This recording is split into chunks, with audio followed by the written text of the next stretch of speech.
السلام عليكم ورحمة الله وبركاته. ازيكم يا بناتي؟ عاملين ايه؟ يا رب تكونوا بخير. النهاردة هنعمل مع بعضينا طريقة نقع فول النابت. فول النابت احنا بنجيب فول زي كده. دي الفولة اللي احنا نشتريها علشان نعملها فول نابت او فول تدميس. دي الفولة البيضة الكبيرة اللي زي دي عشان نعملها نابت او نعملها لفول المدمس. النهاردة هنعمل مع بعضينا النابت، فهنبتديه من الصفر ان هو لسه ناشف كده. هننقعه مع بعض وننبته وناخده نعمله وجبة فول نابت. ماشي، خليكم معايا. دلوقتي هنعمل ايه؟ هنجيب طبق كبير زي كده. احنا معانا المقدار اللي هنعمله. عايزة تعملي ربع كيلو، نص كيلو، كيلو الا ربع، كيلو، 10 كيلو، اعملي اللي انت عايزاه. هيبقى كل الوصفة واحدة، لان هنا مش في حاجة اسمها بمقدار. احنا جبنا الكمية اللي هنعملها، حطيناها في حاجة اوسع، وهنحط عليها مية وننقعها حوالي 7 ساعات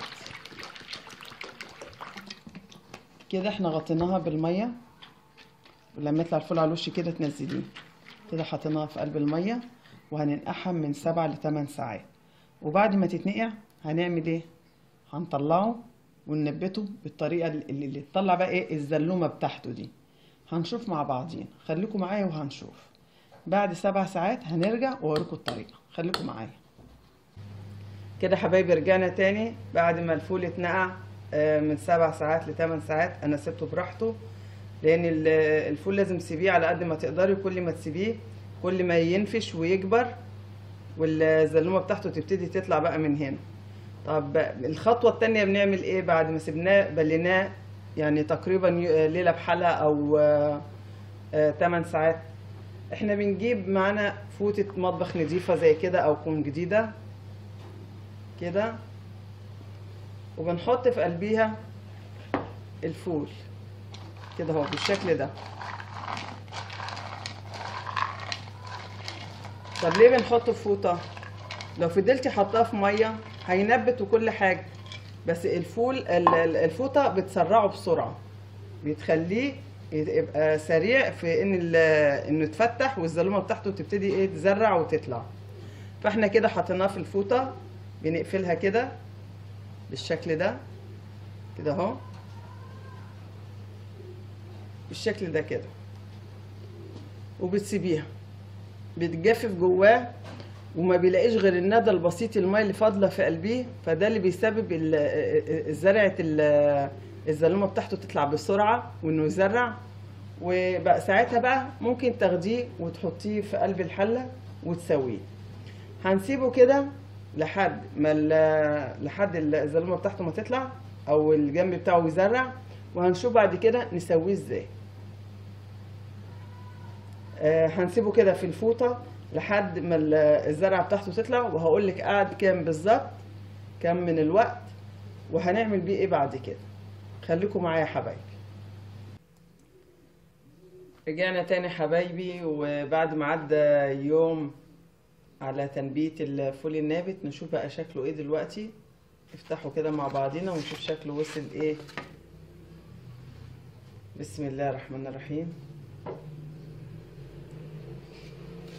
ادي حبايبي بسم الله ما شاء الله ولا قوه الا بالله العلي العظيم. ادي الفول بتاعنا بعد تنبيته. شايفين الزلمه بقت قد ايه؟ ايه رايكم؟ بس هتلاقوا في حاجه، هتلاقوا في هنا فول نبت وفول ما نبتش لسه. طب ده نعمل له ايه؟ احنا هننقض اللي هو نبت ده وهنشتغل بيه، انما اللي ما نبتش دوت بنغسله تاني ونديله فم وبنحطه تاني في قلب الفوطه. الندى اللي بيفضل في قلب الفوله بعد ما بيتغسل ويتحط في الفوطه، الندى مع الفوطه بيخليه ينبت تاني، فبيزرع من اول وجديد. فهنشوف كده مع بعضنا ونشتغل. نقول بسم الله الرحمن الرحيم. بسم الله الرحمن الرحيم. بنجيب ميه زي كده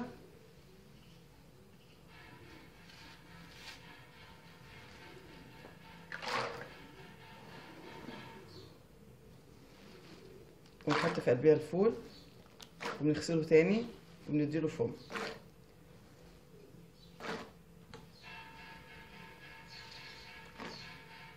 هنغسله فم وننقض منه اللي هو بقى بزلومه ده عشان نشتغل بيه، واللي هو لسه ما نبتش هنركنه على جنب وهنشوف هنعمل بيه ايه. خليكم معايا.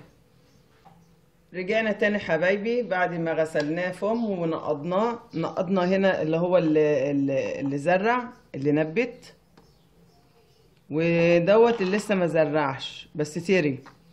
وغسلناه فم، معنى كده انه مش هينبت تاني، لا هينبت. لو حطيناه تاني في قلب الفوطة وقعد يوم تاني هتلاقيه نبت، تاني يوم تلاقيه نبت. هو تقريبا يعني ايه الكيلو زي اللي اتقسم نصين بقت وجبتين. فانا هشتغل بدوت طبعا النهارده ان شاء الله، علشان ده خلاص خلص كده، ده على التسوية. ده ما شاء الله مش هياخد نص غلوة، مش غلوة، لا نص غلوة.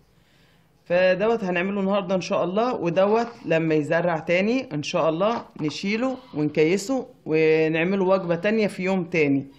مش لما تلاقيه كده تقولي ايه ده نص نفع ونص ما نفعش، لا هو كله ينفع على فكرة. وكده ممكن كمان تسويه، بس الفكرة ان لما بيزرع بيستوي اسرع وبيبقى اطرى، لان بتبقى فيه واحدة اما بتستوي بتبقى واحدة طرية وواحدة زي كده بالشكل ده اللي هي المغدغدة دي بتبقى ممكن تبقى نية. حتى لو خدت سوا حتى لو خدت سوا لانها ما زرعتش، فلازم تزرع.